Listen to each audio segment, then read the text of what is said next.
Hi hello friends, എല്ലാ കൂട്ടുകാർക്കും സാന്ത്വന സീരിയലിൽ ഇനി വരാൻ പോകുന്ന നല്ലൊരു അടിപൊളി എപ്പിസോഡ് റിവ്യൂയിലേക്ക് തന്നെ സ്വാഗതം കേട്ടോ. ചാനൽ ആദ്യമായിട്ടാണ് കാണുന്നുണ്ടെങ്കിൽ ഒന്ന് സബ്സ്ക്രൈബ് ചെയ്ത് ലൈക്ക് ചെയ്ത് സപ്പോർട്ട് ചെയ്യാൻ വേണ്ടി മറക്കല്ലേ. ഞാനിത് തമിഴിലെ ഭാഗമാണ് പറയണത്. അപ്പോൾ മലയാളത്തിൽ എന്തായാലും ഈ ഭാഗം വരും, കാരണം തമിഴിൽ പോലെ തന്നെയാണ് മലയാളത്തിൽ നടന്നുകൊണ്ടിരിക്കുന്നത്. ചെറിയ ചെറിയ വ്യത്യാസം അവിടെ ഇവിടെയൊക്കെ ആയിട്ട് മാത്രമേ ഉള്ളൂ, പക്ഷേ എക്സാക്റ്റ് അതുപോലെ തന്നെയാണ് ഇപ്പോൾ വന്നുകൊണ്ടിരിക്കുന്നത്. അപ്പോൾ അതുകൊണ്ട് ആ ഭാഗം തന്നെയാണ് പറയുന്നത്. അങ്ങനെ സുകന്യ കണക്കുകളൊക്കെ നോക്കുമ്പോഴേക്കും ഭയങ്കര ലാഭമായിട്ട് ഒരു ദിവസം തന്നെ ഉണ്ടായിരിക്കുന്നത്. അത് കാണുമ്പോഴേക്കും നമ്മുടെ അലോക് പറയുന്നുണ്ട്, അച്ഛാ ഇങ്ങോട്ട് വന്നേ. എന്താടാ ദേ സുകന്യേച്ചി ഇന്ന് കലക്കി എന്ത് കച്ചവടം നടന്നെന്നറിയാവോ? അത് കേൾക്കുമ്പോഴേക്കും സുകന്യ എടുത്ത് അച്യുതൻ പറഞ്ഞു, നന്നായി സുകന്യ, അടിപൊളി എന്ന് പറയാണ്. സുകന്യ പറയേണ്ടതേ നമ്മൾ ഒരാഴ്ചത്തേക്ക് കൊണ്ടുവന്ന സാധനങ്ങളുണ്ടല്ലോ ഒരു ദിവസം കൊണ്ട് തീർന്നു എന്ന് പറയാണ്. ഇനിയിപ്പോ നാളത്തേക്ക് കുറേ സാധനങ്ങൾ വാങ്ങിക്കാനുണ്ട്, അതിന് നീ എന്തിനാ ടെൻഷൻ ആവണത്? വേണ്ട സാധനങ്ങളുടെ ലിസ്റ്റ് ഇതാ, ഞാൻ വാങ്ങിച്ചിട്ട് വരാം. അതെ അച്യുതേട്ടാ, ഇനി മുതൽ 2 ആഴ്ചത്തേക്കുള്ള സാധനങ്ങളൊന്നും മേടിക്കാതെ 1 മാസത്തേക്കുള്ള സാധനങ്ങൾ മേടിച്ചു വെക്കുകയാണെങ്കിൽ പെട്ടെന്ന് സാധനങ്ങൾ തീരില്ല. പെട്ടെന്ന് ആ കസ്റ്റമേഴ്സ് വരുന്നത് ഒരുപാട് പേര് വരുന്നുണ്ട്. അതൊന്നും കുഴപ്പമില്ല, നാളെ തന്നെ വേണ്ട സാധനങ്ങൾ അപ്പം തന്നെ അവിടെ എത്തിക്കാം എന്ന് പറയാണ്. ആലോക പറയണ്ടേ, എന്തായാലും അച്ഛൻ ഒരു കാര്യം ചെയ്ത് നന്നായി. നമ്മുടെ അപ്പുറത്തെ ഗോമതി സ്റ്റോഴ്സ് ബാലൻ എടുക്കുന്ന, അതായത് പലചരക്കും അതുപോലെ തന്നെ പച്ചക്കറികളൊക്കെ എടുക്കുന്ന ഒരു സ്ഥലം ഉണ്ടല്ലോ, വർഷങ്ങളായിട്ട് എടുക്കുന്ന സ്ഥലം. അപ്പൊ അവിടെ തന്നെ പോയിട്ടാണ് ഇവരും പോയി സാധനങ്ങൾ വാങ്ങിക്കുന്നത്. അപ്പൊ അതുകൊണ്ട് ഗുണമേന്മയുടെ കാര്യത്തിൽ ഒരു വ്യത്യാസവും ഇല്ല. അപ്പൊ അത് ആ ഒരു കാര്യം അലോക് പറഞ്ഞിട്ടുണ്ട്. എന്നാൽ അച്ഛൻ അങ്ങനെ ചെയ്തത് നന്നായി. അതുകൊണ്ട് ഗുണമേന്മയുടെ കാര്യത്തിൽ നമുക്ക് കസ്റ്റമേഴ്സിനെ ഒരു വിധത്തിലും നമുക്ക് പിടിച്ചു നിർത്താൻ പറ്റും. മാത്രമല്ല സുകന്യേച്ചി വേറൊരു ഐഡിയയും കൂടി ചെയ്തിട്ടുണ്ടെന്ന് പറയാണ്. വേറൊരു ഐഡിയ? അതെന്താ സുകന്യ എന്ന് അച്യുതൻ ചോദിക്കുമ്പോൾ സുകന്യ പറയുന്നുണ്ട്, അത് വേറൊന്നല്ല, കസ്റ്റമേഴ്സ് വരുമ്പോഴേ കുറച്ച് പേര് ചോദിക്കുന്നു, അപ്പുറത്തെ ഗോമതി സ്റ്റോഴ്സിലെ ധർമ്മനല്ലേ ഈ കടയിൽ ഇരിക്കുന്നത്, അപ്പൊ ഇതെന്താ വേറെ കടയാണോ? അങ്ങനെയൊക്കെ പല സംശയം കസ്റ്റമേഴ്സിന്. അപ്പൊ ഞാൻ അങ്ങോട്ട് ഒരു തട്ട് കൊടുത്തു, ഇത് ഗോമതി സ്റ്റോഴ്സിന്റെ വേറൊരു ബ്രാഞ്ചാണെന്ന്. അങ്ങനെ പറഞ്ഞോ? അതെ അങ്ങനെ പറഞ്ഞു, കൊള്ളാം, കലക്കി, മിടുമിടുക്കി, അവരുടെ ബ്രാഞ്ചാന്ന് പറഞ്ഞല്ലേ? അതെ, ഗോമതി സ്റ്റോഴ്സിന്റെ തന്നെ വേറൊരു ബ്രാഞ്ചാണ് ഇതെന്ന് പറഞ്ഞു. അപ്പൊ കസ്റ്റമേഴ്സിനെ കുറച്ചുകൂടി ഇവിടെ വരാൻ ഇൻട്രസ്റ്റ് ആയി. അങ്ങനെ തെറ്റിദ്ധരിപ്പിച്ചിട്ട് കുറെ കസ്റ്റമേഴ്സിനെ ഞാൻ കയറ്റിയത്. അല്ല, ഇതൊക്കെ എന്റെ അനിയൻ എന്ന് പറഞ്ഞ ആള്, അത് നിന്റെ ഭർത്താവ് അറിഞ്ഞായിരുന്നോ? അറിഞ്ഞു. അറിഞ്ഞപ്പോ എന്നെ ഒരുപാട് വഴക്ക് പറഞ്ഞു. എന്നിട്ട് എന്താ, ഞാൻ ആ പരിപാടി നിർത്തില്ല. ഞാൻ ഇന്ന് വന്ന കസ്റ്റമേഴ്സിന്റെ എല്ലായിടത്തും പറഞ്ഞു ഗോമതി സ്റ്റോഴ്സിന്റെ ബ്രാഞ്ചാണ് ഇതെന്ന്. കലക്കി, ഇങ്ങനെ തന്നെ വേണം, അപ്പൊ നിനക്ക് കച്ചവടം ചെയ്യാൻ അറിയാം എന്നൊക്കെ സംസാരിച്ചുകൊണ്ടിരിക്കെ അവിടേക്ക് നമ്മുടെ ധർമ്മം വരുവാട്ടോ. ധർമ്മനോട് അച്യുതൻ പറയുന്നുണ്ട്, കണ്ടില്ലേടാ നിന്റെ ഭാര്യ ഇന്ന് കച്ചവടം പൊടി പൊടിച്ചു. ദേ ആ ഗോമതി സ്റ്റോഴ്സ് ബാലം പോലും ഒരു ദിവസം ഇത്രയും കച്ചവടം നടത്തി കാണില്ല. ഇന്നത്തെ ലാഭം മാത്രം എത്ര ഉണ്ടെന്ന് നിനക്കത് പറയാവോ? എനിക്കതിലൊന്നും നോക്കാനൊന്നും താല്പര്യമില്ല. എന്താ വെച്ചാൽ നിങ്ങൾ ചെയ്യുന്നു പറഞ്ഞിട്ട് നമ്മുടെ ധർമ്മൻ കിടക്കാൻ വേണ്ടി പോവുക.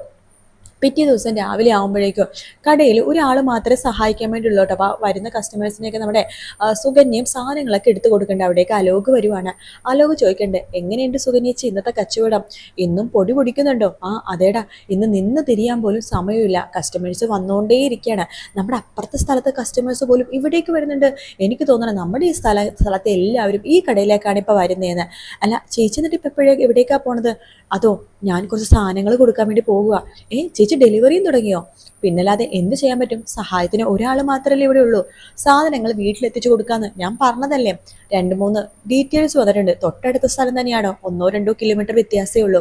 അവർക്ക് സാധനങ്ങൾ എത്തിച്ചു കൊടുക്കാൻ വേണ്ടി പോവാ. ചേച്ചി കൊള്ളാം ചേച്ചി, സൂപ്പർ, അടിപൊളിയായിട്ടുണ്ട്. ഞാൻ സഹായിക്കണോ? വേണ്ടടാ, ഞാൻ കൊണ്ട് സാധനങ്ങൾ കൊടുക്കുമ്പോഴേ കുറച്ചൊരു സഹതാപവും കൂടി ആകും. മനസ്സിലായോ നിനക്ക്? മനസ്സിലായി. ചേച്ചി കൊണ്ട് സാധനം കൊടുക്കുമ്പോൾ ഒരു വിശ്വസ്തതയും അതുപോലെ തന്നെ കടയുടെ അടുത്തുള്ള ഒരു ആത്മാർത്ഥതയും അത് കസ്റ്റമേഴ്സിനെ കുറച്ചുകൂടി ഒരു ട്രസ്റ്റ് ബിൽഡ് ചെയ്യും അല്ലേ? അതല്ലേ ചേച്ചി ഉദ്ദേശിച്ചത്? അതേടാ, അത് തന്നെ. അതുകൊണ്ട് ഞാൻ തന്നെ സാധനങ്ങൾ കൊണ്ടേ കൊടുക്കാം എന്ന് പറഞ്ഞിട്ട് നമ്മുടെ സുകന്യ ഒരു സ്കൂട്ടിയിൽ സാധനങ്ങളൊക്കെ വെച്ചിട്ട് ഓരോരോ കസ്റ്റമേഴ്സിന്റെ വീട്ടിൽ കൊണ്ടേ സാധനങ്ങൾ ഇറക്കി കൊടുക്കുന്ന പരിപാടിയും കൂടി ചെയ്യുന്നുണ്ട് കേട്ടോ. ഇതെല്ലാം തന്നെ ആനന്ദ് കാണുന്നുണ്ട്. ആനന്ദും ബാലനും ഒക്കെ കാണുന്നുണ്ട്. അവര് വീട്ടിൽ വന്നിട്ട് ഈ കാര്യങ്ങളൊക്കെ തന്നെ പറയാട്ടോ. അപ്പൊ ഗോമതി പറയണ്ട, ഓഹോ, അപ്പൊ അവള് ആ സുകന്യ രണ്ടും കൽപ്പിച്ചിട്ടാണല്ലേ? ശരിക്കും പറഞ്ഞ അവളാണ് കച്ചവടത്തിന്റെ എല്ലാത്തിനും കാരണം. അവള് പല കാരണം പറയണ്ട കസ്റ്റമേഴ്സിനെ അവിടേക്ക് എടുക്കുന്നത്. അത് കേൾക്കുന്ന ആകാശമല്ല, നമ്മുടെ ആനന്ദ് പറയണ്ട്, നമ്മുടെ കസ്റ്റമേഴ്സിനടുത്ത് പറയുന്നത് എന്താണെന്നറിയാവോ? നമ്മുടെ ബ്രാഞ്ചിന്റെ വേറൊരു ബ്രാഞ്ചാണ് അതെന്ന്, അതായത് ശാഖയാണ് അതെന്നാ പറഞ്ഞിട്ട് കച്ചവടം നടത്തുന്നത്. ഇത് കേൾക്കുന്ന ആര്യം പറയണ്ട, അത് വളരെ മോശമായി പോയി. എന്തെങ്കിലും ചെയ്യട്ടെ, നിങ്ങൾ അതിലൊന്നും ഇടപെടണ്ട എന്ന് ബാലൻ പറയണം. ആ സമയത്ത് ബാലൻ പറഞ്ഞിട്ട് അതങ്ങ് അപ്പുറത്തേക്ക് പോകുക കേട്ടോ. മീനാക്ഷി ഇത്രയൊക്കെ പറയണ്ടേ, എന്തായാലും സുകന്യേച്ചി ചെയ്തത് നല്ലൊരു ഐഡിയ ആണ്. സാധനങ്ങൾ വീട്ടിലെത്തിച്ചു കൊടുക്കാം, എന്തുകൊണ്ട് നമുക്കത് ചെയ്തുകൂടാ എന്ന് ആനന്ദിനോട് ചോദിക്കേണ്ട ഇത്രയും മീനാക്ഷിയും കൂടി ചേർന്ന്. ആനന്ദ് പറയുന്നുണ്ട്, അങ്ങനെ ചെയ്യുമ്പോൾ നമുക്ക് അതിനൊരു ലാഭം കിട്ടില്ലല്ലോ, പിന്നെ അതിനുള്ള നമുക്ക് ആൾക്കാരൊന്നും ഇല്ലല്ലോ, സെയിൽസ്മാനോ അങ്ങനത്തെ സംഭവങ്ങളൊന്നും ഇല്ലല്ലോ. മീനാക്ഷി പറയണ്ട് അത് ആനന്ദേട്ടൻ പറഞ്ഞ ശരിയാണ്. പക്ഷെ നമ്മുടെ വീട്ടിൽ ഇത്രയും അംഗമില്ലേ, പറ്റുമ്പോഴൊക്കെ ഞാനും ഇത്രയും കൂടി സഹായിക്കാം. അപ്പോ മീനാക്ഷിക്ക് ജോലിക്ക് പോകണ്ടേ? ജോലി രാജിവെച്ചേ ഗോമതി സ്റ്റോഴ്സിലെ ഡെലിവറി ജോലി ഏറ്റെടുക്കാൻ വേണ്ടി പോകുവാണോ എന്ന് ആകാശ് ഇങ്ങനെ കളിയാക്കി ചോദിക്കുമ്പോൾ, എനിക്ക് ജോലിയൊക്കെ ഉണ്ട്, പക്ഷെ ലീവുള്ള സമയമില്ലേ, പിന്നെ വൈകിട്ട് ഞാൻ ഫ്രീ അല്ലേ, നമ്മളും കസ്റ്റമേഴ്സിനെ പിടിച്ചേക്കാൻ കുറച്ച് കാര്യങ്ങളൊക്കെ ചെയ്യണം. അത് മാത്രമല്ല നമ്മൾ ഒരു സെയിൽസ്മാൻ ആരെങ്കിലും ആവശ്യമുണ്ടെങ്കിൽ വെക്കണം.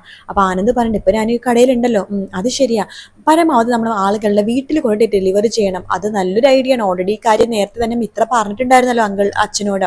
അച്ഛൻ അത് കേൾക്കാത്തയായിരുന്നല്ലോ. ഇനി അതൊക്കെ ആവശ്യമാണ്. കാരണം നമ്മൾ കാലം മാറും തോറും നമ്മളും ഓരോരോ കാര്യങ്ങളൊക്കെ മാറി ചിന്തിച്ചല്ലേ പറ്റൂ എന്ന് പറയുമ്പോൾ എല്ലാവരും അത് ശരി വെക്കാനും ശരിയാണ്, അങ്ങനത്തെ കുറെ കാര്യങ്ങൾ നമുക്കും ചെയ്യാമെന്ന് വിചാരിക്കാട്ടോ.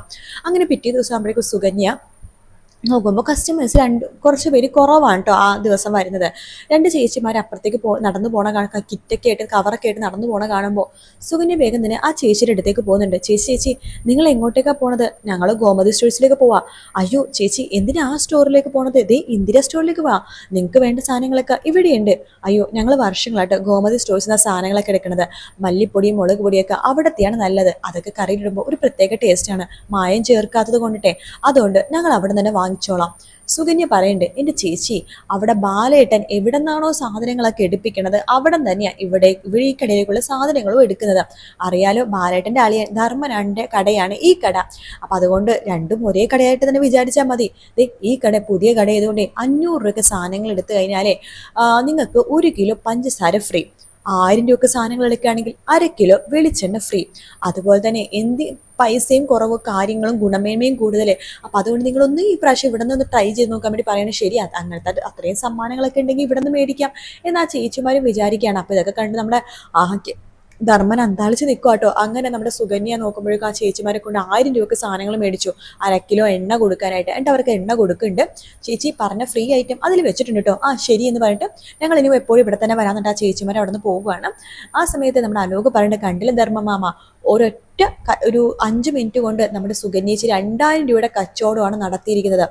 കള്ള കച്ചവടം അല്ലേ, ഇതൊക്കെ ഉണ്ടാക്കുന്നത് കയ്യിലിരുന്നാൽ മതി എന്നൊക്കെ പറഞ്ഞിട്ട് ധർമ്മൻ അവിടെ നിന്ന് പോകുന്നുണ്ട്. ധർമ്മം പോയി കഴിയുമ്പോഴേക്കും സുകന്യ പറഞ്ഞത്, നിന്റെ ഏട്ടൻ പറഞ്ഞതിന്റെ നിന്റെ മാമൻ പറഞ്ഞതിന്റെ അർത്ഥം നിനക്ക് മനസ്സിലായടാ, ഇങ്ങനെ കള്ളക്കച്ചവടം നടത്തുന്ന പണം കയ്യിൽ നിൽക്കില്ലെന്ന് അങ്ങേര് പറഞ്ഞത്. മാമന്റെ സ്വഭാവം അറിയാലോ, കൂറ് അവിടെയാ ഇപ്പോഴും. അതെനിക്ക് മനസ്സിലായി, നമുക്കതൊന്നും ശ്രദ്ധിക്കേണ്ട, കസ്റ്റമേഴ്സിനെ വിളിക്കണം. ഇനി മുതൽ ബാലേട്ടന്റെ കടയിലേക്ക് പോകുന്ന കസ്റ്റമേഴ്സ് ഈ വഴിയാണല്ലോ അപ്പുറത്തേക്ക് പോകുന്നത്, അവരെ പിടിച്ചു നിർത്തി കച്ചവടം നടത്തണം എന്ന് പറയാണ്. അതൊക്കെ നമുക്ക് ചെയ്യാൻ ചേച്ചി എന്ന് ആ ലോകം പറയണ്ട. അങ്ങനെ നമ്മുടെ ഗോമതി സ്റ്റോഴ്സിന്റെ കച്ചവടം പൂർണ്ണമായിട്ടും ഇല്ലാതായിക്കൊണ്ടിരിക്കുക കേട്ടോ. പക്ഷെ 1 മാസം കഴിയുമ്പോൾ പതുക്കെ പതുക്കെ കച്ചവടം വരുന്നുണ്ടെങ്കിൽ വലിയ രീതിയിലുള്ള കച്ചവടവും കാര്യങ്ങളും ഒന്നും തന്നെ ഇല്ല കേട്ടോ. അപ്പൊ അങ്ങനത്തെ കുറെ ഭാഗങ്ങളാണ് നമ്മൾ നാളത്തെയും മറ്റന്നാളത്തെയും ഇനി വരുന്ന എപ്പിസോഡ്സിൽ കാണാൻ വേണ്ടി പോണത്. ഇത് തമിഴിലെ ഭാഗം കണ്ടിട്ട് പറയുന്ന ഭാഗമാണ്. അപ്പോൾ വീഡിയോ ഇഷ്ടപ്പെട്ടാൽ ലൈക്ക് ചെയ്യുക, സബ്സ്ക്രൈബ് ചെയ്യുക, കമന്റ് ചെയ്യുക. മറ്റൊരു വീഡിയോ കാണാം. Take care, bye bye.